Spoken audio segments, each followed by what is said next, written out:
Good morning, everyone. Good morning, ma'am. Good morning, ma'am. Good morning.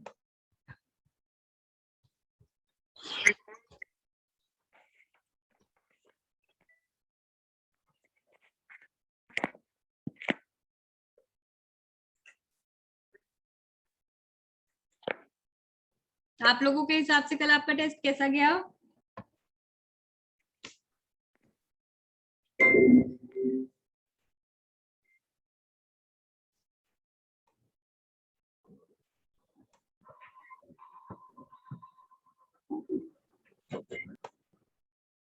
Good morning, ma'am. Good morning.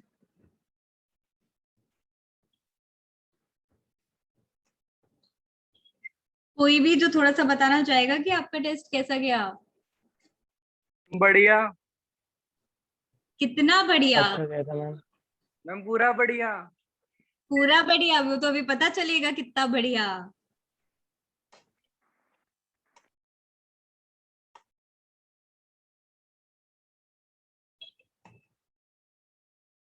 तो ये easy level का paper था। Easy level में कल मैंने एग्जाम के टेस्ट के पहले बोला था क्वेश्चंस थोड़े से ट्विस्टेड हैं, आंसर बहुत सिंपल है, तो सब ध्यान से इसको पढ़ के सॉल्व करेंगे। पता नहीं कौन सी रेसिंग लगा रहे हैं सारे। स्क्रीन पे अब ये आपको आपके आंसर्स दिख रहे हैं? Yes ma'am.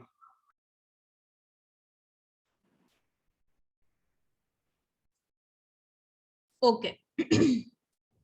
सबसे पहले जो पहला क्वेश्चन है, एक बार हम लोग इसको क्विकली रिवाइज करते हैं।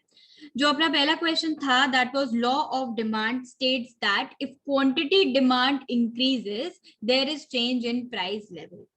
अब जो ये 24 लोगों ने इसको ट्रू बोला है और जो ये 6 लोगों ने इसको फॉल्स बोला है, कोई भी एक ट्रू वाला इसे बताएगा कि ये ट्रू क्यों था? यस मैम, क्योंकि इनवर्स रिलेशन होता है प्राइस और डिमांड में। ओके। और किसी के लिए कोई पॉइंट?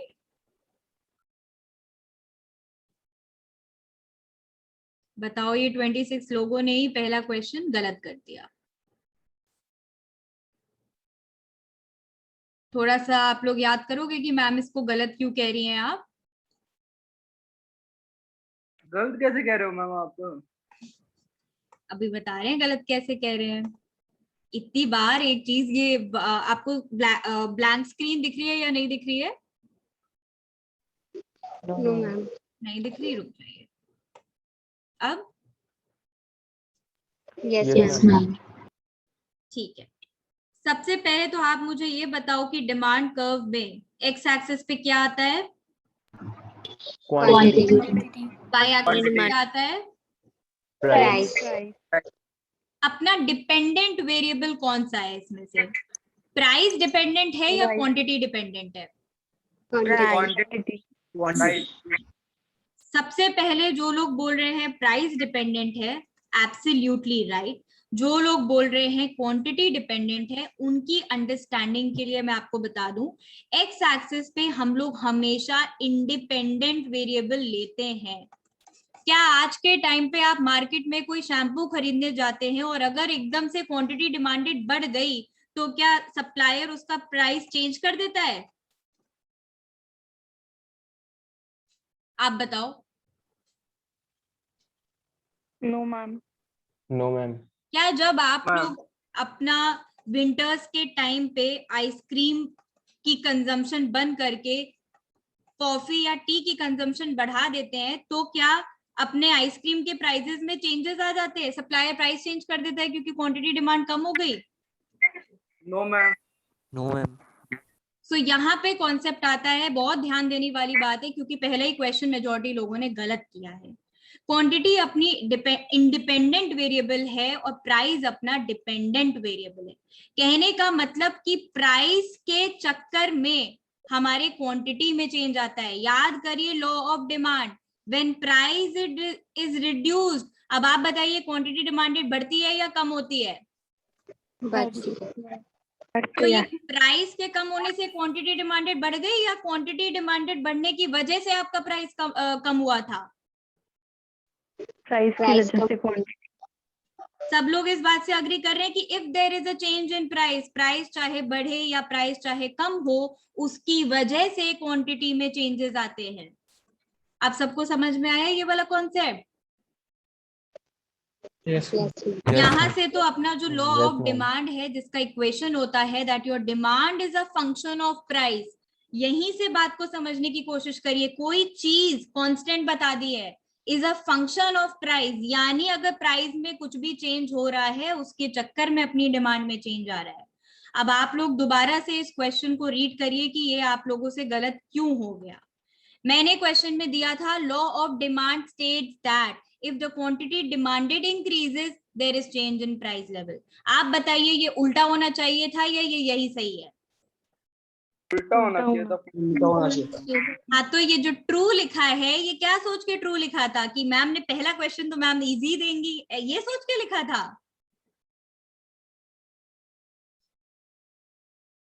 फिलहाल इंपॉर्टेंट क्या है कि आप लोगों को समझ आ जाना चाहिए। अब आप लोगों को समझ में आया। अब अगर आप एक बार लॉ ऑफ डिमांड को दोबारा से पढ़ेंगे, पहला लॉ ऑफ डिमांड, लैंग्वेज ही यही कहती है। रुकिए मैं आपको यहाँ से दिखा भी दूं कि जब हम लोगों ने अपना लॉ ऑफ डिमांड को स्टार्ट करा था,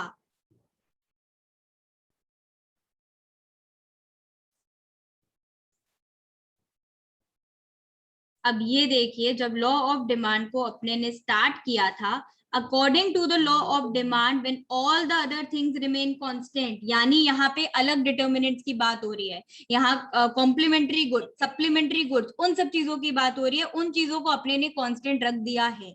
इसलिए लॉ ऑफ डिमांड में हम सिर्फ प्राइस और क्वांटिटी में खिलवाड़ करते हैं।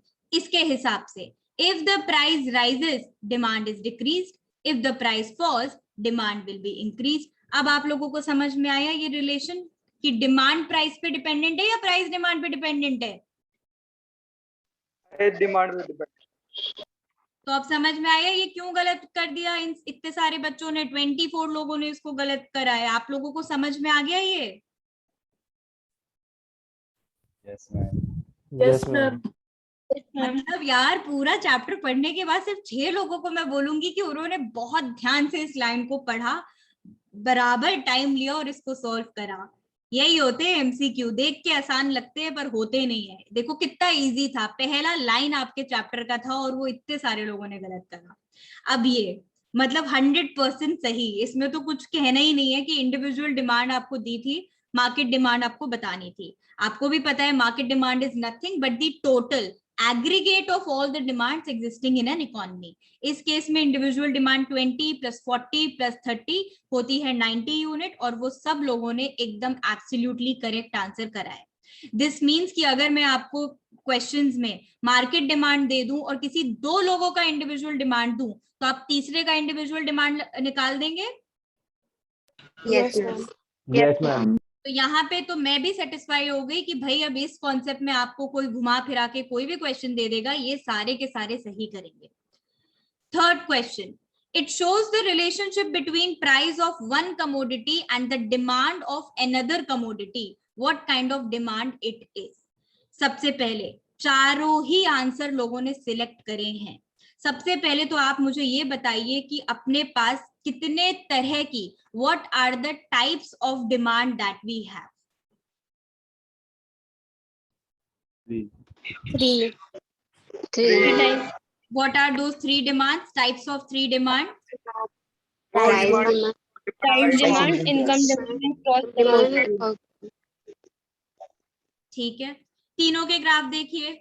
अब मुझे एक चीज बताइए, बात तो क्वांटिटी की हो रही है, क्योंकि क्वांटिटी अपना क्या है, डिपेंडेंट है कि independent? Independent. Independent. That means हमारी क्वांटिटी तीनों ग्राफ में सेम रहेगी। Yes ma'am. अगर प्राइस की बात है तो वाई एक्सिस पे क्या आया? प्राइस। प्राइस। अगर इनकम है तो वाई एक्सिस पे क्या आया? इनकम। क्रॉस है तो वाई एक्सिस पे क्या आया? आप ही का प्राइस आया या आपके दूसरे वाले कमोडिटी का प्राइस आया? दूसरे वाले को दूसरे वाले को चाहे सब्स्टिट्यूट हो चाहे कॉम्प्लीमेंट्री हो, हम उसका प्राइस लेंगे। S/C का मतलब है या तो सब्स्टिट्यूट का प्राइस आएगा या कॉम्प्लीमेंट्री का प्राइस आएगा। यहां से आपको इन तीनों का डिफरेंस समझ में आया कि जब प्राइस में और चेंजेस आते हैं तो आपकी क्वांटिटी में चेंज आता है। इन दोनों के बीच में इनवर्स रिलेशन होता है। जैसे जैसे इनकम बढ़ती जाती है वैसे वैसे आपकी क्वांटिटी डिमांडेड इंक्रीज होती है, क्योंकि आपका स्टैंडर्ड ऑफ लिविंग बढ़ रहा होता है। इस केस में आपका रिलेशन होता है डायरेक्ट। एंड सिमिलरली आपके सब्स्टिट्यूट और कॉम्प्लीमेंट्री में अलग अलग रिलेशंस होते हैं। अब मेरा जो क्वेश्चन था, it shows the relationship between price of one commodity and demand of another commodity। अब आप लोग मुझे बताइए कि what kind of demand it is। ये आपके हिसाब से क्या होनी चाहिए थी? Cross demand. तो 22 लोगों ने तो अभी भी इसको सही करा था। एक जने ने बोला इनकम डिमांड। अब आपको जिसने इनकम डिमांड चूज करा है उन्हें पता चल जाना चाहिए कि इनकम डिमांड कहने का मतलब है हमारा वाई एक्सिस पे इनकम होना चाहिए। बट क्या यहाँ पे कहीं पे भी आपको दोनों ऑप्शन में, एक प्राइस बात कर रहा है एक डिमांड बात कर रहा है, कहीं पे भी आपका इनकम वर्ड यूज हुआ? No ma'am. तो ये चीज गलत हो गई। फिर जिन 6 लोगों ने बोला है प्राइस डिमांड, देखिए प्राइस डिमांड अगेन मैं बोल रही हूँ ये चीजें बहुत समझने वाली हैं बिकॉज ये एमसीक्यू में फंसाती हैं। प्राइस डिमांड में आपका जो क्वांटिटी है, टी की अगर क्वांटिटी है तो टी का ही प्राइस आता है। वेयर एज क्रॉस डिमांड में डिफरेंस है कि अगर यहाँ पे टी की क्वांटिटी है, आप मुझे बताइए प्राइस किसका आएगा? Coffee coffee. तो यहाँ पे कॉफी का प्राइस आ गया। तो demand of one commodity is in this case it is T and price of another commodity in this case it is coffee. तो अब ये पॉइंट सबको क्लियर हो गया? किसी को भी कोई भी डाउट इस क्वेश्चन में? No ma'am.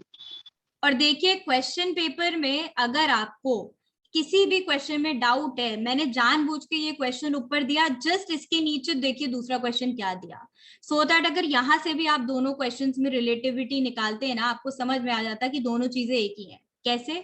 In case of complementary goods, demand of the commodity DX and price of its complement, यहीं से आपको पता चल जाना चाहिए था कि अगर डिमांड एक कमोडिटी की बात हो रही है, प्राइस दूसरे कमोडिटी की बात हो रही है, तो यहाँ पे मैम ने लिख के दिया है कॉम्प्लीमेंट्री गुड्स। अब आप बताइए कॉम्प्लीमेंट्री गुड्स क्रॉस डिमांड के अंडर आता है या नहीं? आते हैं। तो यहीं से आपको समझ जाना चाहिए था कि अगर ऊपर का ऑप्शन गलत अपने ने चूज कर लिया है तो यार नीचे पढ़ के ऊपर को ठीक कर सकते हैं। तो इस तरीके से आप लोग प्लीज थोड़ा सा ध्यान रखिए, क्वेश्चंस में रिलेटिविटी होती है। मैंने आज तक जितने एमसीक्यू वाले पेपर दिए हैं, हमेशा अगर मैं किसी क्वेश्चन में फंसी हूं तो कभी ना कभी किसी और ऑल्टरनेट क्वेश्चन में मुझे मेरे पहले क्वेश्चन का आंसर मिल चुका होता है। तो इस तरीके से आपके क्वेश्चंस में काफी रिलेटिविटी होती है। तो अब आप मुझे बताइए कॉम्प्लीमेंट्री गुड्स के केस में इनवर्स रिलेशन होता है, डायरेक्ट रिलेशन होता है, प्रपोर्शनेट होता है या कॉम्प्लीमेंट्री होता है? Inverse inverse is the correct answer. सबसे पहले हम लोगों ने पूरे लॉ ऑफ डिमांड में सिर्फ और सिर्फ 2 वर्ड्स पढ़े थे, एक था डायरेक्टली रिलेटेड, एक था इनवर्सली रिलेटेड। पहली चीज तो कॉम्प्लीमेंट्री कोई वर्ड ही अपने ने नहीं पढ़ा। तो ये जो 5 लोगों ने वर्ड कॉम्प्लीमेंट्री यूज करा है, तो आप लोगों ने पक्का तुक्का मारा है इसको। तो ऐसे तुक्के नहीं मारे, अगर ऐसा तुक्का मारना था तो एटलीस्ट उन 2 वर्ड्स में मारते जो अपने ने पढ़े हैं। In this case it is directly और इनवर्सली। तो अब आप मुझे बताइए कॉम्प्लीमेंट्री वालों को ये चीज समझ में आई कि अपने पूरे चैप्टर में there is no word of complementary. कहीं पे भी आपने चैप्टर पढ़ा और आपको ये वर्ड दिखा था कहीं पे भी?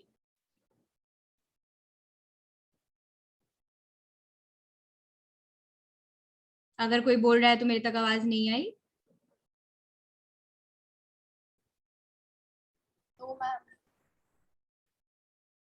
ओके, अब इस क्वेश्चन को भी अगर हम दोबारा से देखें कि price of quantity of T है, कॉम्प्लीमेंट्री गुड्स की बात हो रही है, तो आप मुझे बताइए मेरे वाई एक्सिस पे किसका प्राइस आया? कॉफी का। कॉफी। अब आप मुझे बताइए जब कॉफी का कैसे आएगा? कॉम्प्लीमेंट्री गुड्स की Complementary- बात हो रही है ना? Oh right, very nice very nice. हाँ सर। यस मैम, सब्स्टिट्यूट का है। सब्स्टिट्यूट, तुम लोग के चक्कर में मेरे बेसिक्स भी हिल गए। ठीक है, तो क्वांटिटी आ गई अपनी कार की, प्राइस आ गया अपना किसका? पेट्रोल का। पेट्रोल का। ठीक, चलो मैं मान के चल रही हूँ हमारी गाड़ी पेट्रोल से चल रही है। अब आप मुझे बताइए जैसे जैसे पेट्रोल का प्राइस बढ़ेगा आपकी क्वांटिटी ऑफ कार में फर्क आएगा या नहीं? आएगा मैम। इसको एक मैथ्स के एग्जाम्पल से समझते हैं। जब 100 रुपीज का पेट्रोल था तो अपने ने 10 लीटर्स डिमांड करा था, ये सिर्फ और सिर्फ अभी पेट्रोल की बात हो रही है। जब 100 रुपीज का पेट्रोल था आपने 10 लीटर्स का डिमांड करा। अब जैसे ही मेरे पेट्रोल का प्राइस बढ़ के 200 रुपए हो गया, आप बताइए आप कम पेट्रोल यूज करेंगे या ज्यादा? कम। कम। मैं यहाँ कह सकती हूँ आपने 5 लीटर्स ही खाली डिमांड करा। अब जो चीज for example in this case अगर पेट्रोल की क्वांटिटी में कम हो गया तो पेट्रोल से चलने वाली चीज अपनी क्या होती है? कार। कार की क्वांटिटी में रिडक्शन होगा या कार एकदम से परचेज करना लोग शुरू कर देंगे? रिडक्शन होगा मैम। रिडक्शन होगा। सो इस तरीके से यहाँ पे इनवर्स रिलेशनशिप आता है किस चीजों में? Price of your complementary goods and demand of your commodity. जैसे जैसे प्राइस आपका बढ़ता है वैसे वैसे डिमांड कम होनी स्टार्ट हो जाती है। इसलिए जब हम इन पॉइंट्स को ड्रॉ करते हैं तो ये, अब आप बताओ ये इनवर्स ग्राफ आ रहा है या ये डायरेक्ट रिलेशनल है? इनवर्स। इनवर्ट। सब अग्री कर रहे हैं? कोई एक भी ऐसा है जो बोल रहा है नहीं मैम डायरेक्ट रिलेशन आ रहा है? तो मैम डायरेक्ट किस में आता है? डायरेक्ट आता है आपके सब्स्टिट्यूट केस में। पहले आप मुझे ये बताइए, सब्स्टिट्यूट पे जाने के पहले आप मुझे बताइए आपको कॉम्प्लीमेंट्री समझ में आ गया? Yes ma'am. Yes, ma'am. अब हम ले लेते हैं आपके लिए, आपका डाउट क्लियर करने के लिए एक सब्स्टिट्यूट का भी एग्जाम्पल। यहाँ मेरी क्वांटिटी है टी की, यहाँ मेरा प्राइस है किसका? कॉफी। कॉफी का। अब हम लोग आते हैं कॉफी पे। जब मेरी कॉफी का प्राइस 100 रुपीज था तो मैंने क्वांटिटी डिमांड करी थी 10। अब मेरे कॉफी का प्राइस हो गया 200। अब आप बताइए कि कॉफी की डिमांड कम होगी या ज्यादा? कम होगी। यहाँ पे हो गया 5। अब इस केस में क्योंकि हम लोगों का जो इंडिपेंडेंट वेरिएबल है वो टी का है, हम अपने लिए एनालिसिस कर रहे हैं टी का, तो मैम ऊपर वाले एग्जाम्पल की तरीके से नीचे हमें ये नहीं एप्लीकेबल होगा, हमें सारी चीजें टी की देखनी पड़ेंगी। अब आप आ जाओ टी के एग्जाम्पल के लिए। सेम चीज मैं टी के लिए भी लिख रही हूं। अब आपको इसका रिलेशन समझ में आएगा कि अगर टी का प्राइस 100 रुपीज था, क्वांटिटी आपने डिमांड करी 10, टी का प्राइस 200 हो गया। अब आप बताइए टी का डिमांड कम होगा या नहीं? कम होगा। कम होगा। कम होगा। क्यों कम होगा? आप टी का डिमांड क्यों कम कर रहे हैं? आप क्या चीज पे ऑल्टरनेट यूज पे जा रहे हैं? कॉफी। प्राइस पे। प्राइस। आप कॉफी कॉफी पे। की ऑल्टरनेट यूज पे जा रहे हैं। तो कहीं ना कहीं अब आप देखिए आपके लिए दोनों के प्राइजेस यहाँ पे आ गए। एक मैंने एग्जांपल दे दिया आपको टी के प्राइस का, एक एग्जांपल मैंने आपको दे दिया था ऊपर कॉफी के प्राइस का, जहां पे 100 यूनिट्स 10 था, 200 यूनिट्स में आपने 100 रुपीज में ही।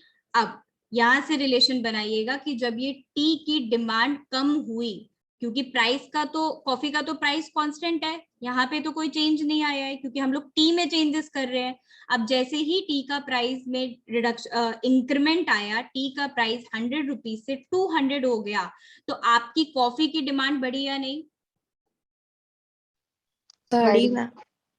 तो उस केस में आपकी कॉफी की डिमांड बढ़ जाएगी। तो अपना जो ग्राफ बन के आता है वो आता है ऑपोजिट, इसको हम लोग बोलते हैं अपवर्ड, या आप इसको बोल दो डायरेक्ट। तो ये आपका डिफरेंस होता है सब्स्टिट्यूट और कॉम्प्लीमेंट्री का। ये रहा आपका क्वांटिटी टी, ये रहा आपका प्राइस कॉफी। ये जो नोट्स थे इसमें यही एग्जाम्पल बहुत अच्छे तरीके से एक्सप्लेन था, और ये एग्जाम्पल अगर आप दोबारा से समझेंगे अब आपको अच्छे से समझ में आ जाएगा कि जैसे ही कॉफी के प्राइस में चेंजेस आए लोग टी की डिमांड करने लग गए, टी की डिमांड करने लग गए, तो जैसे ही कॉफी का प्राइस बढ़ रहा है अपनी टी की डिमांड बढ़ रही है, कॉफी का प्राइस और बढ़ रहा है अपनी टी की डिमांड बढ़ रही है। इस तरीके से आप देखेंगे कि इसमें डायरेक्ट रिलेशन होके आ रहा है। यहाँ पे डिफरेंस आपको क्लियर हुआ सब्स्टिट्यूट और कॉम्प्लीमेंट्री का? Yes ma'am. Yes, ma'am. ठीक, अब अपना नेक्स्ट क्वेश्चन। सो सबसे पहले तो आप मुझे बता दीजिए कि अब इस केस में inverse is the right answer और direct is the right answer? Inverse. ठीक है। Another trick to crack your MCQ questions. कुछ कुछ पॉइंट्स समझ के आपको ये तो 100% पता होता है कि इसमें से कोई दो ऑप्शन तो नहीं है। केबीसी याद करिए, जब 50-50 का आप ऑप्शन चूज करते हैं तो दो गलत तो वैसे ही हट जाते हैं। कंफ्यूजन आपको क्या होती है कि भाई डायरेक्टली रिलेटेड है या इनवर्सली, तब थोड़ा सा कॉन्सेप्ट को अगर आप रिलेट करेंगे तो आपको इनका रिलेशन समझ में आ जाएगा। पहली चीज, प्रोपोर्शनेटली वर्ड अभी तक हम लोग सिर्फ और सिर्फ इलास्टिसिटी वाले चैप्टर में यूज कर रहे थे, ना कि डिमांड में। चैप्टर बोले तो इलास्टिसिटी ऑफ डिमांड कॉन्सेप्ट में यूज हो रहा था, ना कि लॉ ऑफ डिमांड के कॉन्सेप्ट में।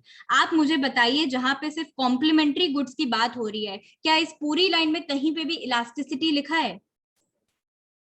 No ma'am. तो जब इस पूरी लाइन में कहीं पे भी इलास्टिसिटी नहीं लिखा, 110% प्रोपोर्शनेटली वर्ड नहीं होना चाहिए। You all agree? Yes, ma'am. Complementary मैंने आपको बताया, there is no word like a relation कि डायरेक्ट है इनडायरेक्ट है, कॉम्प्लीमेंट्री रिलेशन है। There is no word like complementary. तो मेरे लिए दो ऑप्शन तो मेरे वैसे ही कट गए, ना प्रोपोर्शनेट आंसर था ना कॉम्प्लीमेंट्री। अब कंफ्यूजन कहाँ आती है कि भाई सब्स्टिट्यूट गुड में डायरेक्ट रिलेशन है और कॉम्प्लीमेंट्री गुड्स में इनवर्स रिलेशन। तो इस चीज की अंडरस्टैंडिंग करते करते आप एमसीक्यू में कट डाउन करो आपके ऑप्शंस कितने कर सकते हैं, तभी आपको मजा आएगा इसको सॉल्व करने में। अब देखिए, ये तो मेरा फेवरेट क्वेश्चन था और मुझे बहुत अच्छा लगा कि आप लोगों ने काफी हद तक इसको सही करा और एक एक दो दो लोगों ने इसको थोड़ा सा गलत करा। तो मैं अब दोबारा से आपको यही कॉन्सेप्ट एक्सप्लेन कर रही हूँ। सबसे पहले वर्ड से चलते हैं। Perfectly in elastic demand. आप मुझे बताइए, इन इलास्टिक डिमांड में क्या इस वर्ड से डिमांड में कोई चेंज हुआ?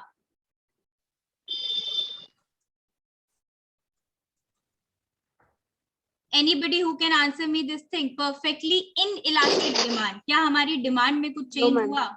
No, ma'am. No ma'am. No ma'am. Word ही बोल रहा है इनइलास्टिक, डिमांड हिला भी नहीं। परफेक्ट कहने का मतलब है कि दोनों में से कोई एक चीज कांस्टेंट है। आप मुझे बताइए इस केस में अपना क्या चीज कांस्टेंट है? Demand. Quantity. Demand. Very nice. अपनी डिमांड कांस्टेंट है। डिमांड कांस्टेंट रहने का मतलब इस तरीके से मेरा ग्राफ बन गया parallel to my Y axis, ये रही वाई एक्सिस, यहाँ पे आप लिख रहे थे प्राइस। ठीक, मैम हमको शो ही हुआ है। ओ सॉरी, दिख रहा है? Yes, ma'am. Yes ma'am. अब ये हो गया परफेक्टली इन इलास्टिक डिमांड, मेरी क्वांटिटी कांस्टेंट हो गई। परफेक्ट कहने का मतलब है कुछ तो एक कांस्टेंट है अपने पूरे कॉन्सेप्ट में। अब अगर डिमांड ही नहीं हिल रही यानी मेरी डिमांड कांस्टेंट है। तो इस केस में आप मुझे बताइए, change in quantity divided by change in price into P by Q में चेंज इन क्वांटिटी कितनी हुई? 0। किसी को कोई भी और चेंजेस दिख रहे हैं क्वांटिटी में? No no ma'am. Ma'am. So anything 0 divided by any number on this planet multiply by any number on this planet, आप बताइए आंसर क्या आएगा? 0. 0। जीरो। सो यहाँ पे अपना एटलीस्ट पहला पॉइंट अपने ने क्लियर कर लिया। प्राइस इन इलास्टिक डिमांड का EP इज इक्वल्स टू 0, यानी price elasticity is equals to 0। ये पहला पॉइंट सबको क्लियर हो गया। स्पेशली जिन लोगों ने लोगों ने इन इलास्टिक डिमांड बोला है और एक जने ने इसको यूनिटरी बोल दिया, तो आप 4 लोगों को ये डाउट क्लियर हो गया कि ये EP इक्वल्स टू 0 क्यों है। ये 4 शर्मीले वाले लोग हैं जो आंसर नहीं करते हैं। तो आई एम अज्यूमिंग आप लोग ये वीडियो देख रहे हैं और आपको ये कॉन्सेप्ट समझ में आ रहा है। दूसरा वर्ड यहाँ पे आता है रिलेटिवली इलास्टिक डिमांड। फिर से हम इसको स्क्रीन पे देखते हैं, रिलेटिवली इलास्टिक डिमांड। जैसा कि वर्ड आ रहा है रिलेटिवली, आप बताइए दोनों में चेंजेस हो रहे हैं या किसी एक में? दोनों में। वर्ड है रिलेटिवली इलास्टिक डिमांड। अब आप बताइए डिमांड में ज्यादा चेंज हो रहा है या प्राइस में? डिमांड अब जब हम लोगों ने उस दिन मैथमेटिकल प्रॉपर्टीज करी थी जहां पे हमारा न्यूमरेटर डिनोमिनेटर से बड़ा होता है, उस केस में आप बताइए जो अपने आंसर्स आते हैं वो ग्रेटर देन 1 होते हैं या नहीं? Greater than 1। ग्रेटर देन 1 होता है मैम। तो यहाँ पे अपना सॉल्यूशन हो गया EP इज ग्रेटर देन 1। ठीक है। यूनिटरी इलास्टिक डिमांड में तो आपको आंख बंद करके EP इक्वल्स टू 1 कर देना चाहिए था। 28 लोगों ने इसे एब्सोल्युटली करेक्ट करा है, एक जने ने ग्रेटर देन 1 और एक जने ने इसे इंफिनिटी कर दिया है। उन लोगों के लिए दोबारा से ये कॉन्सेप्ट आप एक बार स्क्रीन पे ध्यान दो। Unitary unit 1 unit is equals to, तो यूनिट का यहां मतलब आपके लिए क्या निकल के आया? एनीबडी? 1 यूनिटरी सिंगुलर, ये आपका आ गया 1। तो जो चेंज इन क्वांटिटी है और चेंज इन प्राइस है, इन दोनों में सिंपल सा बोल रहा है जितना तुम बढ़ोगे उतना हम बढ़ेंगे, जितना तुम कमोगे उतना हम कम होंगे। इन दोनों में अगर आप रेशियो निकालोगे न्यूमरेटर इज टू डिनोमिनेटर का, तो आपका आंसर ऑटोमेटिकली 1 आएगा। सो ये 1 कहने का मतलब है दोनों में जो भी चेंजेस है वो बराबर है। ग्राफ भी अगर हम इसका बनाएंगे तो ये रहा मेरा प्राइस, ये रहा मेरा न्यू प्राइस, ये रही मेरी ओल्ड क्वांटिटी, ये रही मेरी ओल्ड क्वांटिटी। ज्यादा प्राइस में क्वांटिटी डिमांड थी कम, छोटे प्राइस में क्वांटिटी डिमांडेड थी ज्यादा। अब आप मुझे बताइए इस फिगर को देख के आपको दोनों का गैप इक्वल लग रहा है या नहीं? Yes ma'am.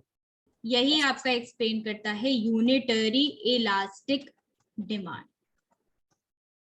Next question, perfectly elastic demand. Perfectly elastic demand, perfect word से बताइए क्या चीजें इसमें से कुछ भी कांस्टेंट है या दोनों में मूवमेंट है? कांस्टेंट है। कांस्टेंट है। अब अगर वर्ड कह रहा है परफेक्टली इलास्टिक डिमांड, आप बताइए डिमांड में चेंज आ रहा है या नहीं? Yes ma'am. Yes ma'am. तो डिमांड में किस तरीके से चेंज आएगा, क्योंकि एक तो कांस्टेंट है। अपना प्राइस अगर कांस्टेंट है, हम कुछ भी डिमांड कर रहे हैं, कितनी भी डिमांड कर रहे हैं, अनलिमिटेड डिमांड होती चली जा रही है एंड दिस गोज एंडलेस। कितना भी आप डिमांड कर सकते हैं, मैथमेटिकली इसको समझते हैं। Change in quantity divided by change in price into P by Q, old price upon old quantity. आप मुझे बताइए कांस्टेंट क्या है? P कांस्टेंट है या Q कांस्टेंट है? तो क्या प्राइस में कोई चेंज हुआ? जीरो लिख सकती हूँ।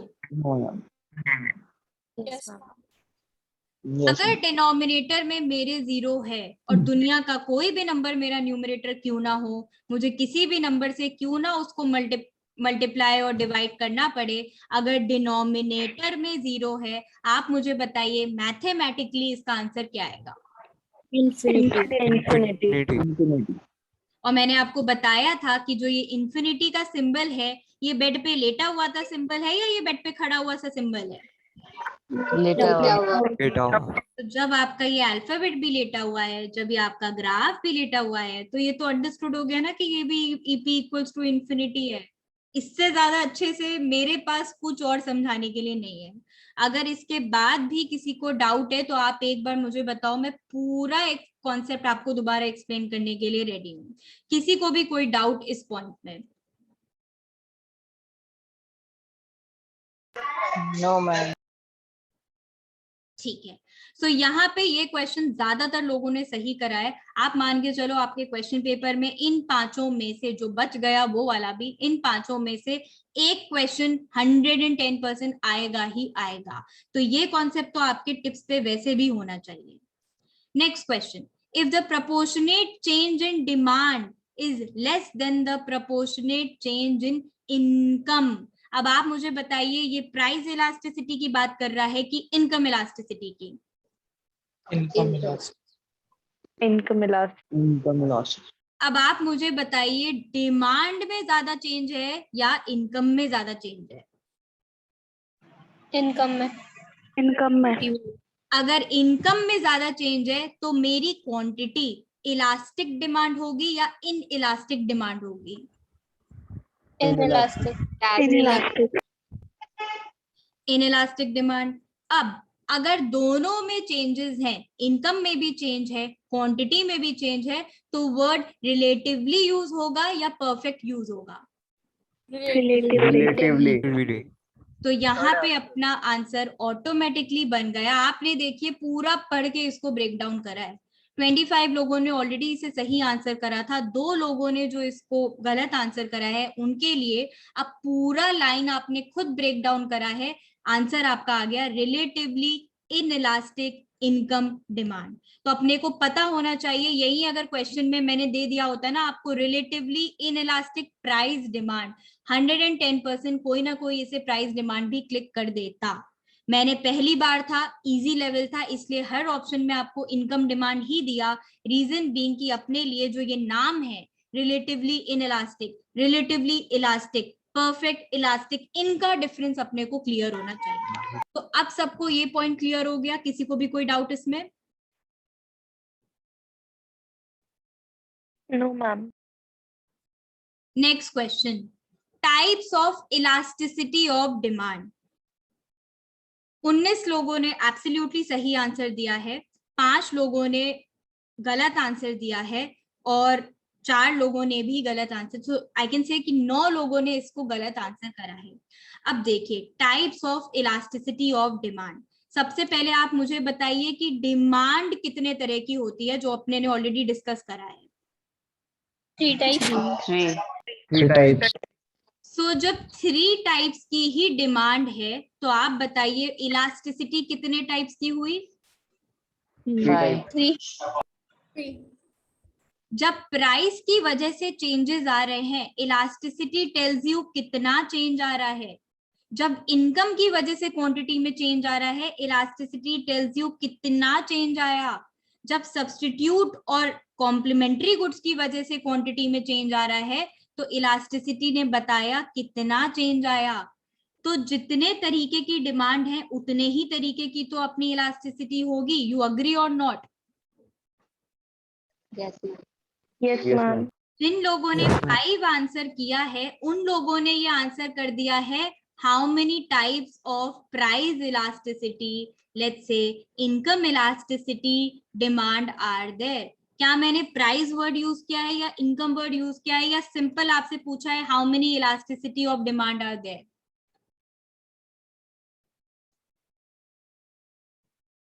Types of elasticity of demand, क्या कहीं पे भी प्राइस वर्ड यूज था? No, ma'am. No ma'am. कहीं पे भी इनकम वर्ड यूज था? No, ma'am. तो जो 5 नाम अपने आगे छपे हुए थे, जो 5 चित्र आपके आगे वो ग्राफ फॉर्म में आ गए थे, क्या उनकी जरूरत थी इस क्वेश्चन के लिए? No ma'am. सो यहाँ पे आपको यहाँ पे ये क्लैरिटी होनी चाहिए। Words again a very simple question yet 9 students answer it wrong. आपको ध्यान होना चाहिए, मैं बार बार बोलती हूँ, क्वेश्चन ध्यान से पढ़ो।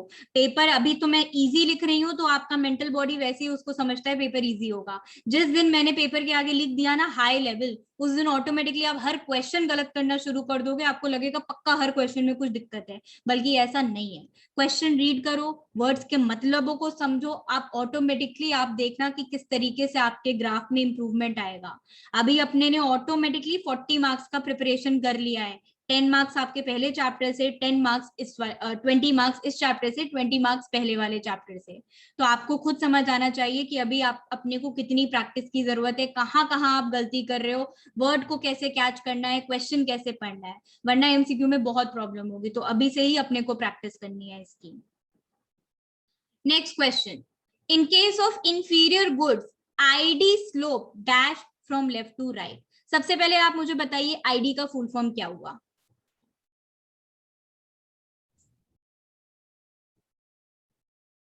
Anybody answering? Income demand. Income demand. Very good.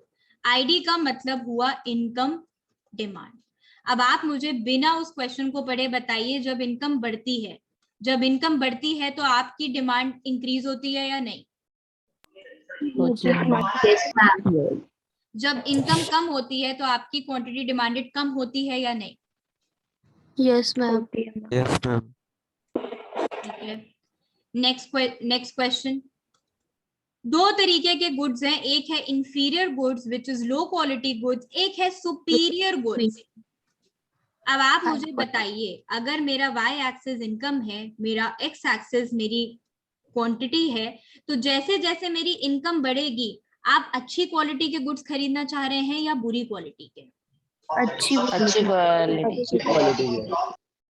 अगर आप अच्छी क्वालिटी के गुड्स खरीदना चाह रहे हैं तो उस केस में मेरी कम इनकम थी, मैंने ज्यादा क्वांटिटी की, और इनकम बढ़ी मैंने और डिमांड की, और इनकम बढ़ी मैंने और डिमांड की। अब ये डायरेक्ट रिलेशन है या इनडायरेक्ट? Direct. तो this is your direct relation. Now let's say मैंने यहाँ पे लिख दिया इंफीरियर गुड्स। अगेन ये आपका ग्राफ है, यहाँ आपकी इनकम है, यहाँ आपकी क्वांटिटी है, हम बात कर रहे हैं लो क्वालिटी गुड्स की। अब जैसे ही आपकी यहाँ इनकम थी, आपने क्वांटिटी डिमांड की 10 रुपए तो बहुत ही कम होता है यार, 10,000 है सपोज, 10,000 इनकम थी, आपने 10 यूनिट्स डिमांड करे। अब आप बताइए इंफीरियर गुड्स के केस में, लो क्वालिटी गुड्स के केस में, जब आपकी इनकम बढ़ के 20,000 रुपए हो गई, तब आप क्वांटिटी डिमांड 10 से ज्यादा करेंगे या कम? कम करेंगे। कम। आप कम क्यों कर रहे हैं? क्या आप इसको रिप्लेस कर रहे हैं बेटर क्वालिटी से या नहीं? रिप्लेस कर रहे हैं मैम। हम जैसे ही इसको रिप्लेस कर रहे हैं, ऑटोमेटिकली मेरी इंफीरियर गुड्स की डिमांड तो कम हो गई, बट मेरी सुपीरियर गुड्स की डिमांड बढ़ जाएगी। सो इन दिस केस आप मुझे बताइए ये इनवर्स रिलेशन है या डायरेक्ट? इनवर्स। अब आप दोबारा से मेरे क्वेश्चन को रीड करिए, जहां पे लिखा हुआ था इन case of inferior goods, word दिया है inferior goods, income demand slopes. अब आप मुझे बताओ डाउनवर्ड लेफ्ट टू राइट है या क्या है? Downward. सो 24 लोगों ने इसे ऑलरेडी करेक्ट आंसर करा था। समझ नहीं आया। नेहा अभी आपको हम दोबारा समझा रहे हैं, अभी मीटिंग 1 मिनट के अंदर एंड हो जाएगा, आप दोबारा रिकनेक्ट करना। उसके पहले बस मैं ये वर्ड्स आपसे डिस्कस करना चाह रही हूँ, upward, downward, parallel, none of the above. आपको ये पता है कि नन ऑफ द अबव तो 100% गलत है, क्योंकि कोई ना कोई अगर डिमांड कर्व है तो कुछ मूवमेंट तो पक्का होने वाला है, या तो ऊपर जाएगा या नीचे आएगा। अब आप मुझे बताइए law of demand, law of demand के हिसाब से आपका डिमांड कर्व डाउनवर्ड होता है या अपवर्ड? Downward. अगर लॉ ऑफ डिमांड के वजह से अपना डिमांड कर्व डाउनवर्ड होता है, तो आप मुझे बताइए एक्सेप्शंस के केसेस में ऑपोजिट होता है या